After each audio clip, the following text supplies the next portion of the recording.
اچھا جی، الحمدللہ ہم 29 جز تک پہنچ گئے ہیں اور اس میں کافی زیادہ صورتیں ہیں. تو سورہ ملک سے سورہ مرسلات 11 صورتیں ہیں. تو انشاءاللہ میں سورہ ملک میں سے کچھ آیات آپ کے ساتھ شیئر کروں گا. دیکھیں، ہمارا بیلیف ہے رسول اللہ صلی اللہ علیہ وسلم کے آخری نبی ہونے کے اوپر. تو کچھ لوگ سوال پوچھتے ہیں کہ اللہ سبحانہ و تعالیٰ نے یہ نبوت کا معاملہ ختم ہی کیوں کر دیا رسول اللہ صلی اللہ علیہ وسلم تک، اور یہ کنٹینیویشن کیوں نہیں ہوئی اس چیز کی. اور اس کا ہمارے پاس جو ایک لاجیکل جو آنسر سمجھ آتا ہے وہ یہی ہے کہ کیونکہ اللہ سبحانہ و تعالیٰ نے وحی کو اور میسج کو پروٹیکٹ کر دیا، تو اب رسول کی ضرورت نہیں ہے آگے. ہوا یہ تاریخ میں ایسے ہوا کہ جب رسول آتا تھا اس کے فالوورز آہستہ آہستہ دین چینج کر دیتے تھے، یہاں تک کہ حق تک پہنچنا جو ہے ناممکن ہو جاتا تھا. یعنی یہود نے جو اسکرپچر ہے اس کو اتنا زیادہ چینج کر دیا کہ عیسیٰ علیہ السلام نے آ کے اس کی جو ہے تصحیح کی، اس کی کریکشن کی اسکرپچر کی. عیسیٰ علیہ السلام کے بعد جو کرسچنس ہیں انہوں نے اتنا زیادہ چینج کر دیا عیسیٰ علیہ السلام کا ریلیجن کہ اب حق تک پہنچنا جو ہے وہ ناممکن ہو گیا تھا. یہاں تک کہ رسول اللہ صلی اللہ علیہ وسلم کی بعثت سے پہلے کچھ افراد ایسے تھے جو حق جاننا چاہتے تھے اور اللہ تعالیٰ کی عبادت کرنا چاہتے تھے، لیکن ناممکن تھا ان کے لیے to find out what the truth was. So another prophet was required، ایک اور پروفٹ ریکوائرڈ تھا کہ وہ آ کے پھر واضح کرے. تو اللہ تعالیٰ نے جب رسول اللہ صلی اللہ علیہ وسلم کو بھیجا تو اللہ تعالیٰ نے اپنے اوپر ذمہ لیا کہ میں یہ وحی کو اب پروٹیکٹ کروں گا. یہاں تک کہ اب کسی نے بھی اگر ٹروتھ تک جانا ہے، رسول اللہ صلی اللہ علیہ وسلم کے میسج تک جانا ہے، تو ہمارے پاس ہماری سورسز جو ہیں پروٹیکٹڈ ہیں، such that another messenger is not needed. اچھا، اس کا ایک اور مطلب جو ہے یہ ہے کہ the Quran takes the place of a messenger. اچھا، اور اگر ہم دیکھتے ہیں اسٹوریز آف دا پروفٹس کے اندر، جنہوں نے میسنجر کو جھٹلایا، جنہوں نے میسنجر سے منہ موڑ لیا، جنہوں نے اعراض کیا یا جنہوں نے اگنور کیا میسنجر کو، ان کے ساتھ کیا ہوا؟ ان کو عذاب دیا گیا. یہی چیز جو ہے اب قرآن کے ساتھ اپلائی کرتی ہے. جو لوگ قرآن سے منہ موڑ لیں گے، جو لوگ قرآن کو اگنور کریں گے، جو لوگ قرآن کو جھٹلائیں گے، تو وہی ان کے ساتھ بھی ہوگا. تو اس میں سورہ ملک میں ہمارے پاس کچھ آیات ہیں. اللہ تعالیٰ کہتے ہیں کلما القی فیہا فوج سألہم خزنتہا الم یأتکم نذیر، کہ اللہ تعالیٰ کہتے ہیں کہ جب بھی ہم جہنم کے اندر الٹائیں گے کچھ لوگوں کو، ان سے سألہم خزنتہا، جو جہنم کا جو فرشتہ ہے وہ پوچھے گا الم یأتکم نذیر، کیا تمہارے پاس کوئی آگاہ کرنے والا نہیں آیا، کوئی وارنر نہیں آیا تمہارے پاس؟ تو وہ اعتراف کریں گے کہ بالکل آیا. قد جاءنا نذیر فکذبنا وقلنا ما نزل اللہ من شیء، ہمارے پاس آیا ایک وارنر، ہمارے پاس آیا ایک رسول، لیکن ہم نے اس کو جھٹلایا اور ہم نے کہا کہ اللہ تعالیٰ نے کوئی چیز جو ہے نا نازل نہیں کی.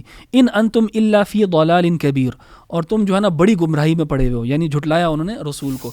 یہ معاملہ آج بھی ہو سکتا ہے، اینڈ آج بھی ٹرو ہے for those who reject the Quran. For example, جو بھی قرآن کو ریجیکٹ کرتے ہیں ان تک بھی میسج پہنچ چکا ہے، تو ان کے ساتھ بھی یہی معاملہ ہو سکتا ہے. وقالوا لولا كنا نسمع او نعقل ما كنا في اصحاب السعير، اور پھر وہ ریگریٹ ہوتا ہے ان کا، جہنم والوں کا کیا ریگریٹ ہے کہ کاش اگر ہم سن لیتے یا ہم اگر کان دھر لیتے، ریزن کرتے، عقل کرتے اپنی کوئی، ما كنا في اصحاب السعير، تو ہم ان لوگوں میں سے نہ ہوتے، ہم جہنم والوں میں سے نہ ہوتے. فاعترفوا بذنبهم، تو انہوں نے اپنے گناہ کا اعتراف کر لیا لیکن اس کا کوئی فائدہ نہیں ہوا. فسحقا لاصحاب السعیر، تو دور کر دیے گئے بہت زیادہ اصحاب السعیر یعنی جہنم والے. تو اس میں ہمیں نا بڑا کلیئرلی ہمیں ایک میسج مل رہا ہے کہ جو بھی لوگ وارننگ کو، جو قرآن کی وارننگ آتی ہے ان کو جھٹلاتے ہیں، اگنور کرتے ہیں یا اس کے اوپر عمل نہیں کرتے، تو ان کے ساتھ یہ معاملہ ہو سکتا ہے. اللہ تعالیٰ ہم سب کو اس چیز سے بچائے. ماشاء اللہ جی، جزاک اللہ خیر احمد بھائی. جیسے آپ نے کہا کہ اس میں 11 سورز ہیں الحمدللہ، اور مجھے تو آئی کانٹ ہیلپ بٹ یہ سورہ ملک میں اور سورہ جن بھی اس میں آتی ہے، 72 جو سورہ ہے. تو میں تو جو ہے نا وہ انشاءاللہ بتانا چاہوں گا کہ جنات کے حوالے سے کچھ عقائد ہمارے معاشرے میں، غلط قسم کے عقائد، پلس ان سے بہت زیادہ ڈرنا. پھر یہ کہ جو سوت سیئرز ہیں جو قسمت کا حال بتانے والے ہیں، اور پھر یہ کہ جو استخارہ کا کانسیپٹ آج کل چل رہا ہے، تو سمجھنے کی ضرورت ہے کہ دیکھیے اس حوالے سے قرآن مجید ہمیں کیا بتاتا ہے. سب سے پہلے سورہ ملک میں اللہ سبحانہ وتعالیٰ فرماتے ہیں کہ وَلَقَدْ زَيَّنَّا السَّمَاءَ الدُّنْيَا بِمَصَابِيحَ وَجَعَلْنَا رُجُومًا لِلشَّيَاطِينِ وَأَعْتَدْنَا لَهُمْ عَذَابَ السَّعِيرِ، کہ ہم نے بے شک نیرسٹ ہیون کو، آسمان دنیا کو مزین کیا ہے اسٹار سے، اور وہ اس لیے ہے کیونکہ ہم وہ ستارے میں سے کچھ پارٹ جو ہے وہ مارتے ہیں، کس کو؟ شیطان کو. اور جیسے حدیث میں آتا ہے کہ اللہ کے نبی صلی اللہ علیہ وسلم نے فرمایا کہ یہ جو سوت سیئرز ہوتے ہیں نا، جو آپ کہہ لیجیے کلیم کرتے ہیں ہمیں فیوچر پتہ ہے، یا ایسے کلیمز کرتے ہیں کہ جی ہم آپ کا فلانا کام کر دیں گے، تو ان کے پاس نا کچھ شیاطین ہوتے ہیں جو ان کے ساتھ ڈیلز میں چلتے ہیں. اور وہ قرین کا بھی کانسیپٹ ہے نا کہ قرین جو ہے ان کا اپنا شیطان جو ہے وہ ان کے ساتھ شاید محو گفتگو ہو جاتا ہے اور ان سے کچھ ڈیلز وغیرہ یہ اس کے تھرو کرتے ہیں. تو پہلی تو بات یہ کہ لوگوں کو امپریس ہونے کی تو بالکل ضرورت نہیں ہے. کہ مثال کے طور پہ اگر کوئی کہہ دیتا ہے جی کہ مجھے کچھ فیوچر کی باتیں پتہ ہیں، تو فیوچر کی باتیں تو صرف نبیوں کو پتہ تھی، وہ بھی اس لیے کیونکہ وہ نبی تھے، وہ اللہ سبحانہ و تعالیٰ نے انہیں بتائی تھی. لیکن کوئی اگر آج کے دور میں کلیم کرتا ہے جی کہ مجھے فیوچر کی باتیں پتہ ہیں، تو پھر یہ جان لیں کہ یا تو وہ جادوگر ہے، یا پھر یہ کہ وہ کچھ ایسے کاموں میں لگا ہوا ہے جو بالکل حرام ہے، غیر شرعی ہیں. Numerology it is also a branch of magic, astrology it is also a branch of magic. جو بھی کلیم کرتا ہے زوڈیک سائنس کے تھرو، ستاروں کے نالج کے تھرو، تو کوئی چکر ہے. اور وہ چکر یہی ہے، دیکھیے جو شیاطین کا چکر ہے، کہ نبی صلی اللہ علیہ وسلم نے فرمایا کہ یہ شیطان اوپر جا کے فرسٹ ہیون میں ایوز ڈراپنگ کرتا ہے، کچھ سنتا ہے، اور وہ سن کر آ کے اپنے جو ہے وہ اس کو بتاتا ہے، کاہن کو بتاتا ہے، سود سیر کو بتاتا ہے. اور وہ 100 اگر باتیں بتاتا ہے تو 99 جھوٹ ہیں، اور ایک اس میں سے ایک آدھی بات جو ہے وہ سچ ہو جاتی ہے. تو یہ سمجھنے کی ضرورت ہے ہمارے لوگوں کو کہ دیکھیے ایسے لوگوں سے مت امپریس ہوئیے جو کلیم کر رہے ہیں کہ آئیں جی ہم استخارہ کرتے ہیں آپ کے بیہاف پہ، یا ہم آپ کو بتاتے ہیں کہ آپ کے لیے چیز بہتر ہے کہ نہیں ہے. They are magicians and they are involved in filthy things. دوسرا یہ دیکھیے بڑی انٹرسٹنگ بات سورہ جن سے ہے، اور وہ بات یہ ہے کہ جنات خود اس بات کا جو ہے نا وہ اقرار کر رہے ہیں کہ وَأَنَّهُ كَانَ رِجَالٌ مِّنَ الْإِنسِ يَعُوذُونَ بِرِجَالٍ مِّنَ الْجِنِّ فَزَادُوهُمْ رَهَقًا. And there were men from mankind who sought refuge in men from the jinn, so they only increased them in burden. اس پہ ابن مسعود کہتے ہیں نا کہ ایک وقت تھا کہ جنات انسانوں سے ڈرتے تھے، لیکن عربز نے کیا کرنا شروع کیا کہ ایک وادی میں انٹر ہوتے تھے تو ان سے پناہ مانگتے تھے، اور پناہ مانگ کے انٹر ہوتے تھے. تو اس سے کیا ہوا کہ جنات نے دیکھا کہ یہ تو ہم سے ڈر رہے ہیں، یہ تو ہمیں پکار رہے ہیں، یہ تو ہمیں ایز اے ڈائٹی لے رہے ہیں. تو اس کے بعد جنات نے بہت زیادہ سرکشی کرنا شروع کی. تو یہ بھی بڑی ہمارے لیے آئی اوپننگ بات ہے کہ دیکھیں اگر ہم ان لوگوں کے پاس جاتے ہیں تو اللہ معاف کرے یہ ایسے تعویذ دیتے ہیں جن تعویذوں پہ باقاعدہ شیاطین کے نام ہیں اور ایسے کریکٹرز کے نام ہیں، فرعون، حامان، یعنی کہ جو ایول کریکٹرز ہیں ان کے نام لکھے ہوتے ہیں. پھر نیومرولوجی ہے، وہ خانے بنا کے نمبرز لکھے ہوتے ہیں. وہ نمبرز کا کیا مطلب ہے پوچھنا چاہیے. تو ہمیں ہمارے سوسائٹی میں یہ بہت سی خرافات ہیں. اللہ تعالیٰ ہدایت دے لوگوں کو، اور اللہ تعالیٰ صحیح العقیدہ ہمیں بنائے، اور صرف ہم اللہ پہ توکل کرتے ہیں اور اللہ سے ہی ڈرنا چاہیے اور اللہ سے ہمیشہ حسن ظن رکھنا چاہیے. جزاک اللہ خیر. علی بھائی یہ آپ نے سورہ ملک کے حوالے سے پھر سورہ جن کے حوالے سے ذکر کیا. سورۃ القلم کے آغاز میں اللہ تعالیٰ نے قلم کی قسم کھائی، اور اس کے ساتھ ساتھ اللہ تعالیٰ نے پھر نبی صلی اللہ علیہ وسلم کے اخلاق کا بھی ذکر کیا. اور میں سمجھتا ہوں یہ یہاں پہ ذکر کرنا بہت ضروری ہے کہ جیسے کہ ہم پہلے بھی کچھ اشارتاً یہ بات کر چکے ہیں کہ دین کی حقانیت کے لیے، ویلیڈیٹی کے لیے جو اصل دلیل اور ایویڈنس وہ قرآن مجید یعنی سبجیکٹ میٹر ہے قرآن کا، نہ کہ جو میریکلز ہیں یا پھر معجزات ہیں. کیونکہ آپ کو پتہ ہے کہ قرآن مجید میں مختلف مقامات پہ ہم دیکھتے ہیں کہ مختلف نیشنز نے اپنے انبیاء سے معجزات کا مطالبہ کیا، اور ہمیشہ سے ان کو رسپانس میں اس چیز کو یعنی اللہ تعالیٰ نے اس چیز کو پسند نہیں کیا کہ وہ اس طریقے سے معجزات مانگے. بلکہ سورۃ الرعد میں تو اللہ تعالیٰ نے یہ فرمایا کہ تم کہ وَلَقَدْ أَرْسَلْنَا رُسُلًا مِّن قَبْلِكَ وَجَعَلْنَا لَهُمْ أَزْوَاجًا وَذُرِّيَّةً وَمَا كَانَ لِرَسُولٍ أَن يَأْتِيَ بِآيَةٍ إِلَّا بِإِذْنِ اللَّهِ، کہ کسی رسول کے ذاتی اختیار میں نہیں ہے کہ وہ اپنی مرضی سے کوئی معجزہ لے آئے. تو ہمیں پتہ چلا کہ اور جو ہمیں مثالیں ملتی ہیں صحابہ کی، اور خاص طور پہ سیدنا ابو بکر صدیق رضی اللہ عنہ اور بڑے بڑے جو عشرہ مبشرہ اس طرح کے بڑے صحابہ تھے، ہم ان کی زندگیوں کو دیکھتے ہیں کہ انہوں نے حق کو اس وجہ سے قبول نہیں کیا کہ ان کو کوئی سپر نیچرل اکرنس ہوئی ان کے سامنے، یا کوئی بہت سی چیزیں یعنی جیسے مون سپلٹ ہو گیا یا یہ معاملات ہوئے. ان کے لیے اصل چیز یہ تھی کہ نبی صلی اللہ علیہ وسلم کا کردار کیا ہے، اور اسی طریقے سے ان کے لیے یہ امپورٹنٹ تھی کہ قرآن مجید کا سبجیکٹ میٹر کیا ہے. فقد لبثت فیکم عمرا من قبلہ، میں آپ کے سامنے ایک عرصہ گزار چکا ہوں، اور یہ ان کے لیے سب سے بڑی دلیل تھی. اور اسی چیز کو قرآن مجید میں سورۃ القلم کے آغاز میں اللہ تعالیٰ نے ذکر کیا کہ انہوں نے نبی صلی اللہ علیہ وسلم کو مجنون کہا. اور انٹرسٹنگ بات یہ ہے کہ جب انہوں نے مجنون کہا، کیونکہ جھوٹا تو کہہ نہیں سکتے تھے اور خائن کہہ نہیں سکتے تھے، ٹھیک ہے، لیکن انہوں نے مجنون کہہ دیا کہ ان کے پاس ذاتی طور پہ یہ اختیار نہیں ہے، بلکہ بے اختیاری طور پہ جو ہے اس طرح کی بہکی باتیں کرتے ہیں. اللہ تعالیٰ نے جواب کیا دیا. بڑا انٹرسٹنگ بات یہ ہے کہ اللہ نے اس کی یہ نہیں کہا کہ نہیں یہ بڑے علمی آدمی ہیں یا پھر بڑے سمجھدار ہیں، بڑے وائز ہیں، حکمت ہے. اللہ نے کہا کہ وَإِنَّكَ لَعَلَىٰ خُلُقٍ عَظِيمٍ، کہ اے نبی صلی اللہ علیہ وسلم آپ اللہ کے ہاں بہت اچھے اخلاق پر فائز ہیں. یعنی in other words what Allah is trying to say, انشاءاللہ میں پیرافرائز کر رہا ہوں، وہ یہ کہ جس بندے کو تم مجنون کہہ رہے ہو اس کے اخلاق دیکھو، اس کا کردار دیکھو. کیا کبھی کسی مجنون آدمی کے یہ اخلاق ہو سکتے ہیں، کردار ہو سکتا ہے؟ کیونکہ مجنون کے بارے میں آپ کی مجنون سے کیا ایکسپیکٹیشن ہوتی ہے؟ اللہ معاف کرے کہ وہ اگر کسی کے ساتھ کوئی برا رویہ اختیار کرے، کوئی گندا کام کر لے، کوئی برا کام کر لے، ہم ایسیوم کر رہے ہوتے ہیں یہ مجنون ہے یار، اس سے یہ ایکسپیکٹڈ تھا. لیکن آپ کبھی بھی مجنون سے ایک سینسیبل ایکشن یا سینسیبل رسپانس یا سینسیبل بیہیویئر ایکسپیکٹ نہیں کرتے. تو اللہ کہتے ہیں کہ تم جس نبی کو کہہ رہے ہو وَإِنَّكَ لَعَلَىٰ خُلُقٍ عَظِيمٍ، اس کے تو اخلاق دیکھو، اس کی زندگی دیکھو، جس لیول کا اس کا کردار ہے. کیا کبھی سوچ سکتے ہو کہ اس طرح کا بندہ مجنون ہو سکتا ہے؟ سبحان اللہ. اور پھر اللہ نے آگے سبحان اللہ جس نے مجنون کہا علیاذ باللہ جن لوگوں نے، اللہ نے اگلی آیات میں ان کا ذکر کیا کہ ان کی حقیقت کیا. ان کی اللہ نے کہا کہ یہ ان کی کیریکٹرسٹکس دیکھو. ان کی کیریکٹرسٹکس جو ہے اگر آپ سامنے رکھو گے تو ان کو مجنون کہنے کا زیادہ حق ہے. یعنی ان کو مجنون کہنے کا ہمیں زیادہ حق ہے کہ یہ مجنون ہے.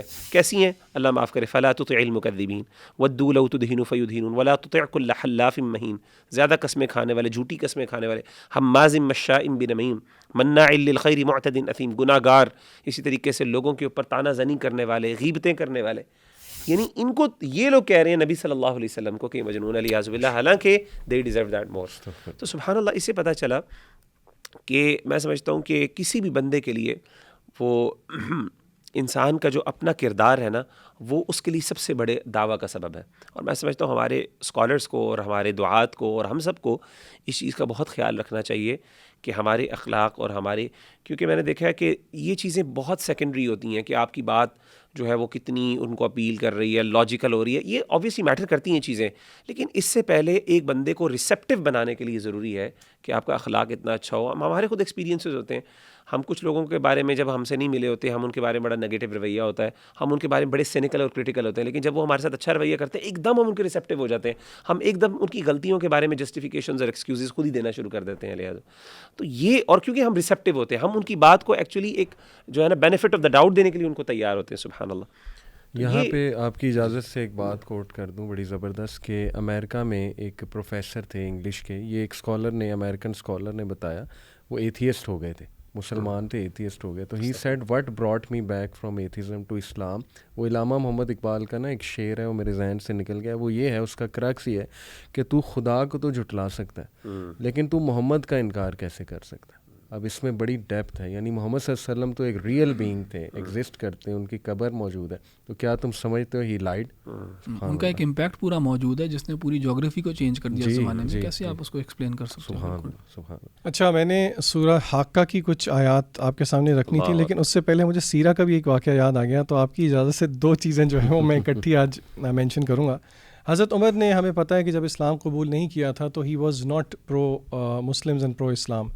تو سیرہ کی روایات میں آتا ہے، تاریخی روایات ہیں، ان میں آتا ہے کہ ایک دفعہ حضرت عمر جو ہیں، ہی ہیپن ٹو کم اکراس رسول اللہ صلی اللہ علیہ وسلم رات کے ٹائم پہ، جب آپ صلی اللہ علیہ وسلم کعبے کے سامنے کھڑے ہو کے قرآن مجید کی تلاوت کر رہے تھے. بہت خوبصورت واقعہ ہے سیرہ کا.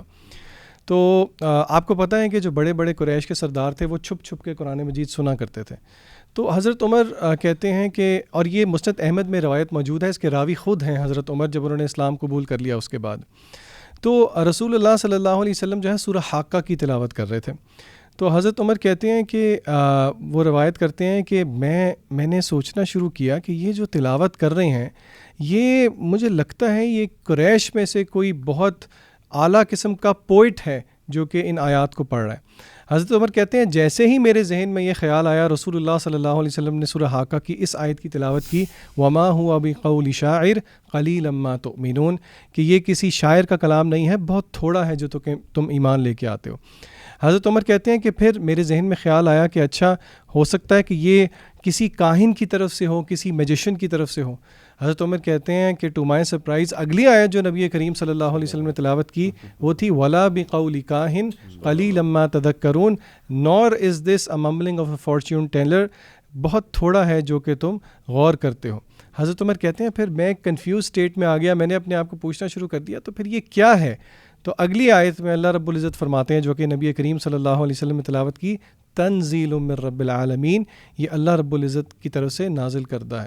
تو مورخین نے لکھا ہے کہ this was one of the ways جن کی وجہ سے نبی کریم صلی اللہ علیہ وسلم کا جو ہارٹ ہے اٹ بیکیم سافٹ فار اسلام۔ حضرت عمر اچھا، جو میں نے آپ کے سامنے آیت رکھنی ہے وہ آیت اللہ کی شان کو اور نبی کریم صلی اللہ علیہ وسلم کے سٹیٹس کو بھی ہمارے سامنے رکھتی ہے، اور یہ قرآن مجید کے مقامات میں سے وہ ایک مقام ہے وچ آئی بلیو، مطلب ایک انالوجی میں آپ کو صرف سمجھانے کے لیے دے رہا ہوں کہ آپ سوچیں ایک اسکول میں کوئی انسیڈنٹ ہوا ہے اور اس کا جو پرنسپل ہے، جو سب سے بڑا ہیڈ ہے، وہ آ کے سب کو ڈیٹرنٹ کر رہا ہے، زجر کر رہا ہے، ڈانٹ رہا ہے۔ اللہ کے لیے تو کوئی مثال نہیں دی جا سکتی۔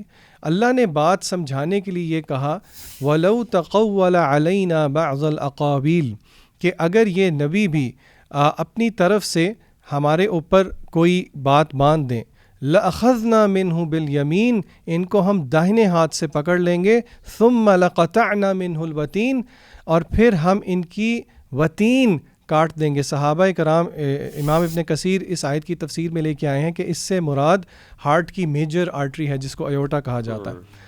تو یعنی کہ دیکھیں، پہلی بات تو سمجھنے والی یہ ہے کہ نبی کریم صلی اللہ علیہ وسلم تو کبھی بھی ایسا نہیں کریں گے، لیکن یہاں پہ بات سمجھانے کی یہ کی گئی ہے کہ دیکھیے کہ یہاں پہ ادب کا مقام سب سے پہلے، اگر ادب کا کوئی حقدار ہے تو وہ اللہ رب العزت کی ذات ہے۔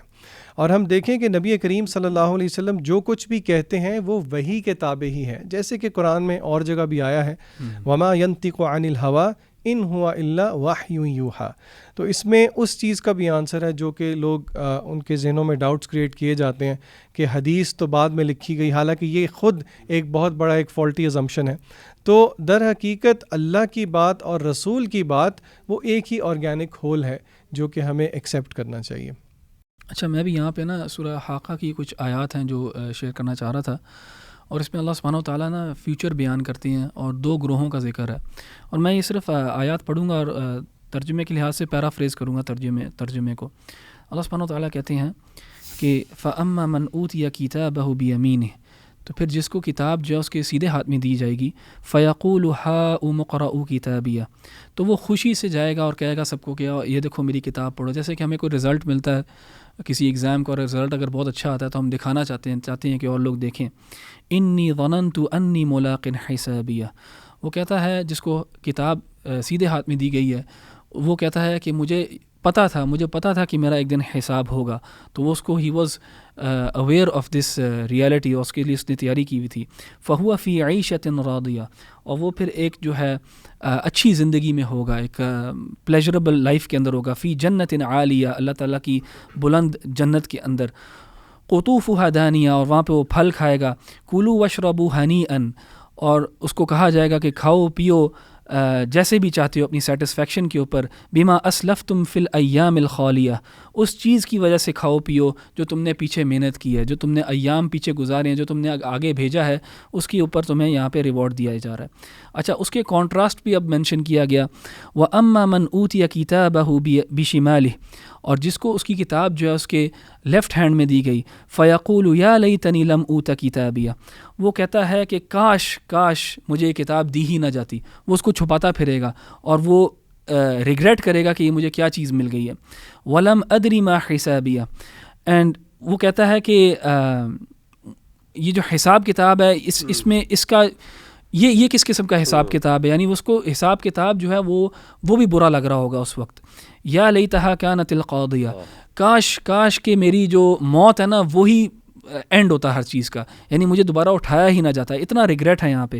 ما اغنا عنی مالیہ، کہ میرا جو مال ہے اس نے بھی مجھے کوئی فائدہ نہ پہنچایا، کوئی مجھے فائدہ نہ ہوا اپنے مال کا۔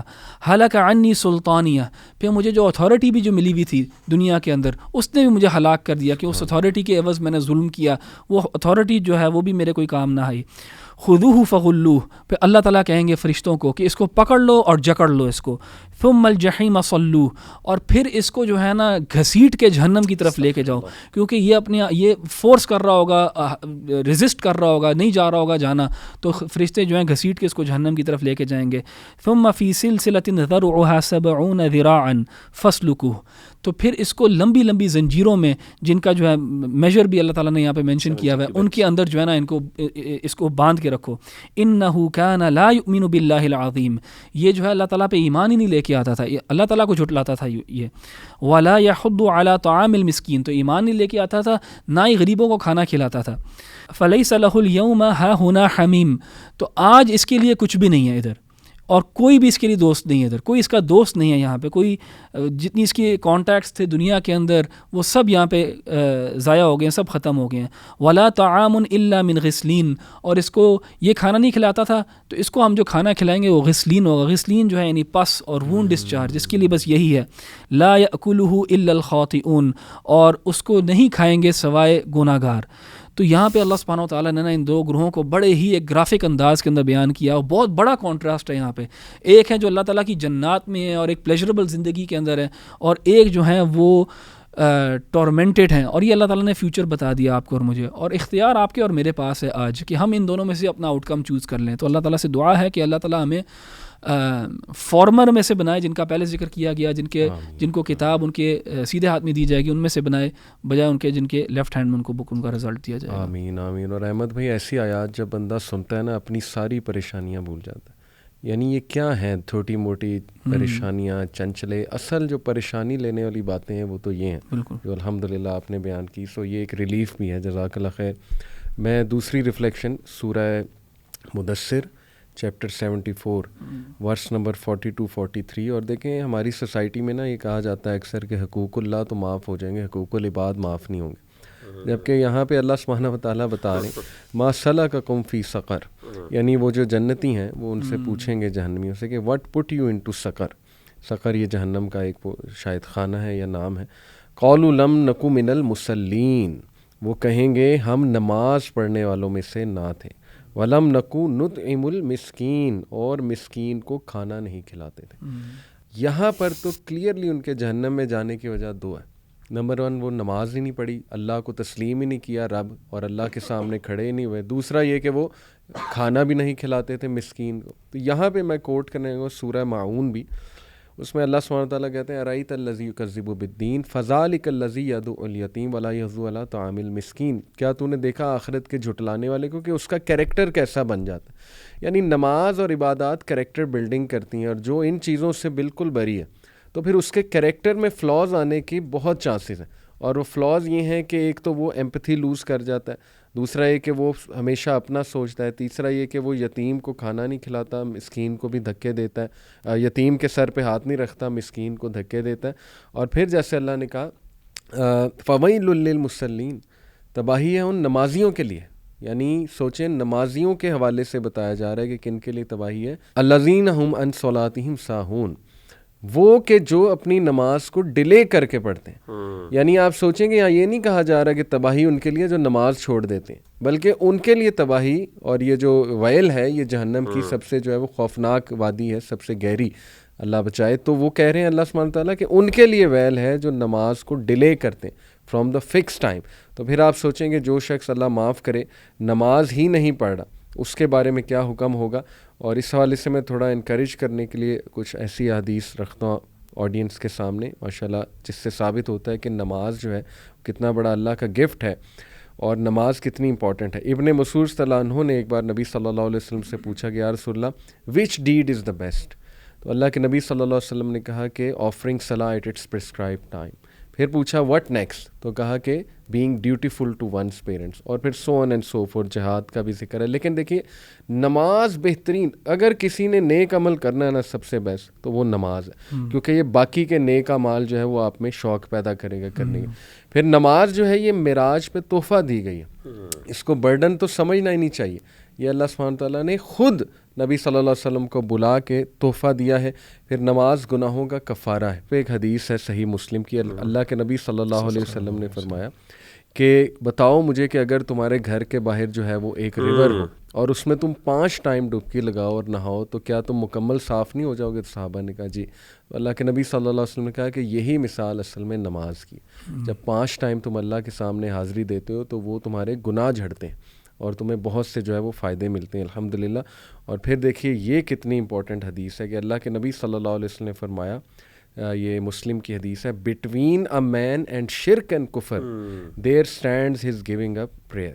اور دیکھیے کہ کفر تک انسان کو جو ہے نا وہ لے جاتی ہے یہ چیز, اور وعید کی گئی ہے کہ اور فرق ہی کیا بچا ہے تم میں اور کافروں میں, مشرکوں میں فرق ہی کیا بچا. یعنی کسی اسکالر نے بڑی اچھی بات کی تھی, انہوں نے کہا تھا اگر آپ 5 ارکان کی بات کریں تو کلمہ تو ہم نے پڑھنے کی ضرورت نہیں کیونکہ ہم پیدائشی مسلمان ہیں. بالکل. آگے رہ گیا جی حج بھی ہر بندے پہ فرض نہیں ہے, تب ہوگا سال میں ایک دفعہ, وہ بھی اب آج کل جتنا مہنگا ہو گیا حج, اللہ معاف کرے, تو بیچارے عام لوگ تو افورڈ بھی نہیں کر سکتے.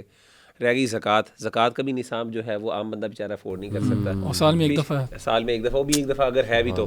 پیچھے رہ گیا روزے اور نماز. اور روزے میں بھی اگر بندہ بیمار ہے, فار ایگزامپل بڑھاپے میں پہنچ جاتا ہے, روزہ نہیں رکھ سکتا تو وہ فدیہ دے دے, روزہ نہ رکھے. آ جا کے ایک چیز رہ جاتی پیچھے, نماز, اور وہ بھی اگر بندہ نہ کرے تو پھر بندے کے بس رہ وہ چھوڑی ہی نہیں جا سکتی. ایون اللہ معاف کرے کالج بھی ہوا ہے تو بندے کو لیٹ کر پڑھنی چاہیے. اور آخری بات جی بڑی ہی تھاٹ پرووکنگ کہ حوض کوثر پہ جب تشریف فرما ہوں گے اللہ کے نبی صلی اللہ علیہ وسلم, تو کچھ لوگ کو نا ان سے دور کر دیا جائے گا, اور وہ لوگ ہوں گے کہ جنہوں نے ڈیزرٹ کر دیا تھا ریلیجن کو, اور دین کو چھوڑ دیا تھا. اور نماز کو چھوڑنا دین کو چھوڑنا, دین کو ڈیزرٹ کرنا. اور پھر وہ کہ نبی صلی اللہ علیہ وسلم انہیں پہچانیں گے کیسے اپنے امتیوں کو, وضو کے ٹریسز جو ہوں گے, ان کے اعضاء جو وضو کے ہوں گے وہ چمک رہے ہوں گے. تو یہ دیکھیے ساری چیزیں مد نظر رکھتے ہوئے, اسپیشلی دیکھیں کئی ہمیں عورتیں کہتی ہیں کہ پلیز میرے ہسبینڈ کو نصیحت کریں, وہ نماز ہی نہیں پڑھتے. وہ آگے سے کہتے ہیں نماز تو قائم کرنے کا حکم ہے, پڑھنے کا تو حکم ہے ہی نہیں, یا نماز دل کی ہوتی ہے, یا یہ کہ بس اللہ سے میری دوستی ہے, اللہ مجھے معاف کر دے گا. تو یہ سارے جو ہے نا یہ فولس پیراڈائز میں رہنے والی باتیں ہیں. Quran is very clear on that. Allah تعالیٰ ہمیں نمازی بنائے, ہمارے بچوں کو نمازی بنائے, اور اللہ تعالیٰ ہماری جنریشنز کو نمازی بنائے. اخی میں آپ نے نماز کا ذکر کیا تو میں یہاں پہ ایک چھوٹی سی بات, ایک ریفلیکشن شیئر کرنا چاہتا ہوں سورہ مزمل سے. اللہ تعالیٰ نے حکم دیا یا ایھا المزمل, نبی صلی اللہ علیہ وسلم کو مزمل کہا, اور کہا قم اللیل الا قلیلا, کہ آپ رات کو قیام کیجئے مگر تھوڑا سا. تو اور نبی صلی اللہ علیہ وسلم آغاز میں بہت لمبا لمبا قیام کرتے تھے, تو جس کی وجہ سے آپ کے لیے صبح کے ٹائم ظاہر ہے آپ کی ذمہ داریاں ہوتی تھیں اور بہت سے کام ہوتے تھے, جیسے کہ آگے ان لک فی النہار سبحا طویلا کا ذکر آتا ہے کہ آپ کے لیے صبح کے ٹائم بہت سے مشغلے ہیں, بہت امپورٹنٹ کام ہے جو آپ نے نبھانے ہوتے ہیں. اس لیے اب رات کو اپنا جو ہے وہ قیام ضرور کریں, لیکن کم یا تو آدھی رات کریں یا اس سے کم, یا اس سے تھوڑا سا زیادہ بڑھا دیں, اور قرآن مجید کی تلاوت کریں. تو نبی صلی اللہ علیہ وسلم داعیان دین کے امام ہے, سیدھی سی بات ہے, دعویٰ کے امام الدعوہ نبی صلی اللہ علیہ وسلم کی ذات ہے. میں یہ سمجھتا ہوں کہ ہمیں خاص طور پہ جو دعات ہیں دین کے کام کے, دیکھیں ہم لوگ بعض اوقات اپنے آپ کو نا یہ بہانہ دیتے ہیں کہ یار ہم دین کا کام کر رہے ہیں 24/7, ہم دعوت دے رہے ہیں, ہم لیکچرز دے دیں, ہم وہ کر رہے ہیں. وہ ہماری جو پرسنل عبادات ہوتی ہیں نا, ہم بعض اوقات ان کو کمپرومائز کر رہے ہوتے ہیں, اور ہم یہ سمجھتے ہیں کہ شاید چونکہ یہ بھی دین کا کام ہے تو اس لیے ہمیں شاید ان کی ضرورت نہیں ہے. اور میں نے دیکھا ہے اکثر اوقات مثال کے طور پہ لیکچر ہے یا پھر اس طرح کے معاملات ہیں تو ہم سنتیں چھوڑ رہے ہیں. نماز کے اندر وہ خشوع اور خضوع نہیں ہے, نماز کے اندر وہ جو ہے سیریسنس نہیں ہے, اسی لیے عبادات اور اذکار کا اہتمام نہیں ہے, قرآن مجید کی تلاوت کا کم کیونکہ ہم آلریڈی یعنی لیکچرز کے لیے ہم بہت سا کانٹینٹ دیکھ رہے ہیں, حدیثیں دیکھ رہے ہیں, تو ہم کہتے ہیں قرآن کی, اور قرآن بھی پڑھ رہے ہیں تو آپ سلیکٹیو آیات کو دیکھ رہے ہیں, وہ بھی لیکچر کی پریپریشن کے لیے. تو اپنے آپ کو ہم یہ کہہ رہے تھے ہم آلریڈی پڑھ رہے ہیں یہ چیزیں. نہیں یار, ایک ہے اپنے نفس کو اس کی ڈیولپمنٹ کے لیے, اپنے اللہ تعالیٰ کے قریب ہونے کے لیے, اس کے لیے ایک بالکل ڈفرینٹ پیراڈائم چاہیے جس میں آپ بیٹھیں, عبادت کریں, اذکار کریں, اللہ تعالیٰ کے سامنے یعنی نفل ادا کریں, سنتیں ادا کریں, دعائیں کریں. یہ سی چیزیں جو پرسنل عبادات ہیں نا, ہم ان کو عام طور پہ نظر انداز کرتے ہیں. بلکہ مغیرہ میں سوری آپ کی بات کاٹ رہا ہوں, لیکن اس میں ایڈ کرنا چاہ رہا تھا کہ بلکہ ہمیں تو زیادہ یہ کرنا چاہیے, اور ہمیں شاید اپنے لیکچرز تھوڑے کم کرنے چاہیے, کیونکہ اس سے پھر انسان بار بار ایک بات کر کے نا وہ خود ہلکا جاننے لگ جاتا ہے ان چیزوں کو. ٹھیک ہے. اور اس میں اللہ تعالیٰ نے اس صورت کے اندر وہ بیلنس کریٹ کیا کہ آپ کے پاس صبح کام بھی ہیں تو آپ ایک چیز کو بہت زیادہ ڈومینیٹ نہ ہونے دیں اپنی لائف کے اندر, اور بالکل کیونکہ صبح کے لیے آپ کی امپورٹنٹ کام ہے. ایک تو یہ چیز میں سمجھتا ہوں کہ ہمیں بیلنس کریٹ کرنا ہے, دعوت کا کام بھی کرنا ہے, اور خاص طور پہ وہ لوگ, اس سے ان لوگوں کی بھی وضاحت, ان لوگوں کو بھی ان کے لیے بھی لیسن ہے کہ وہ لوگ جو ایک سپرفیشل جو ہے نا پکچر یا امیج لے کے دین کا اپنے ذہن میں رکھے ہوئے ہیں کہ دین کا مطلب صرف لمبی لمبی عبادات کرنا ہے اور لوگوں کے اندر مخالطہ نہیں کرنا, لوگوں سے ملنا جلنا نہیں ہے, دین کا دعوت کا کام نہیں کرنا. یہ ان کے لیے بھی ہے کہ یار ان کو تھوڑا کم کرو. اللہ تعالیٰ نبی کو کہہ رہے ہیں کہ آپ اپنی رات کے قیام کو تھوڑا کم کریں, آپ نے صبح جو ہے آپ نے دین کی دعوت کا کام کرنا ہے, لوگوں کے ساتھ ملنا جلنا ہے, آپ نے جو سوشل معاملات ہیں وہ سارے معاملات بھی دیکھنے ہیں. تو اس سے پتہ چلا یہ بیلنس ہمیں کریٹ کرنا ہے دونوں کو, ایک چیز کو ہم نے حاوی نہیں ہونے دینا اپنے اوپر. اور دوسرا پوائنٹ جہاں پہ یہ جو آیت ہے نا, ان ناشئۃ ناشئۃ اللیل ہی اشد وطئا واقوم قیلا، کہ راتوں کا جو اٹھنا ہے یہ بہت، ایک تو اس کا ایک دل جمی کے لیے انتہائی مناسب ہے، اور اپنے نفس کو کنٹرول، اشد وطئا یعنی اگر آپ اس کا لٹرل مطلب لیں تو کہنے کا مطلب ہے کہ اپنے نفس کو روندنے کے لیے سب سے بہترین ہے، وہ اقوام قیلا، اور اسی طریقے سے بات کے لحاظ سے سب سے درست بات کے حساب سے، یعنی یہ اس کا ذریعہ ہے کہ ایک انسان ذرا اگر درست بات کرنا چاہے تو اس کے لیے. تو اس سے پتہ چلا کہ جو بندہ چاہتا ہے کہ مجھے اپنے نفس پہ کنٹرول آئے، اور خاص طور پہ نفس پہ کنٹرول کرنا انسان کی سکسیس کے لیے نیسیسری ہے پوری اس دنیا میں، اس زندگی میں، تو اس کے لیے ضروری ہے کہ وہ راتوں کو اٹھنے کا اہتمام کرے، قیام اللیل کرے، کیونکہ وہ بندہ جو راتوں کو اٹھنے والا ہے، جو اس وقت اللہ کو یاد کرنے والا ہے اور اپنے نفس پہ، اپنی نیند پہ کنٹرول کرتا ہے ڈیفینیٹلی، تو وہ بندہ جو ہے اس کو اللہ تعالیٰ یہ تقوی عطا کرتے ہیں. اور اس کے ساتھ ساتھ انسان کو اللہ حکمت بھی عطا کرتا ہے. جب انسان اللہ کے سامنے بیٹھتا ہے اور دعا کرتا ہے اور پھر اس کے بعد وہ مراقبہ کرتا ہے یا غور و فکر کرتا ہے، یہ اس طرح کے معاملات کرتا ہے، تو انسان کو اللہ تعالیٰ دل میں یعنی ذہن بھی کھولتے ہیں، سینہ بھی کھولتے ہیں، اور انسان کو اللہ تعالیٰ ایسے پھر وہ حکمتوں سے نوازتے ہیں جو کہ بہت کم لوگوں کو نصیب ہوتی ہیں. تو یہ بڑی پروفاؤنڈ آیات ہے اس لحاظ سے. اچھا جی، آخری ریفلیکشن میں شیئر کروں گا سورہ قیامہ سے، اور میں آپ کے سامنے صرف ترجمہ رکھوں گا آیات کا. اور ان آیات میں ایک بہت امیزنگ چیز یہ ہے کہ اللہ تعالیٰ نے شروع کیا ہے آگے سے اور پھر اللہ پیچھے کی طرف آتے ہیں. اللہ قیامت کا ذکر کرتے ہیں. یہ آیت نمبر 22 سے کچھ میں آگے جاؤں گا. اللہ فرماتے ہیں وجوہ یومئذ ناظرہ، اس دن کچھ لوگوں کے چہرے بہت برائٹ ہوں گے. الی ربہا ناظرہ، کیوں برائٹ ہوں گے؟ کیونکہ وہ اپنے رب کی طرف دیکھ رہے ہوں گے. ووجوہ یومئذ باسرہ، اور کچھ چہرے ان پہ سیاہی چھائی ہوگی. تظن ان یفعل بہا فاقرہ. یہ آیت جو ہے نا، یہ ہم لوگوں کو بار بار اکیلے پڑھ کے غور کرنی چاہیے کہ اللہ نے کس طریقے سے ان کی کیفیت بیان کی ہے. جن کے چہرے کالے ہوں گے کہ ان کو یقین ہوگا، اینٹیسپیٹنگ سم تھنگ، تظن ان یفعل، کہ ان کے ساتھ کیا جائے گا کمر توڑنے والا معاملہ.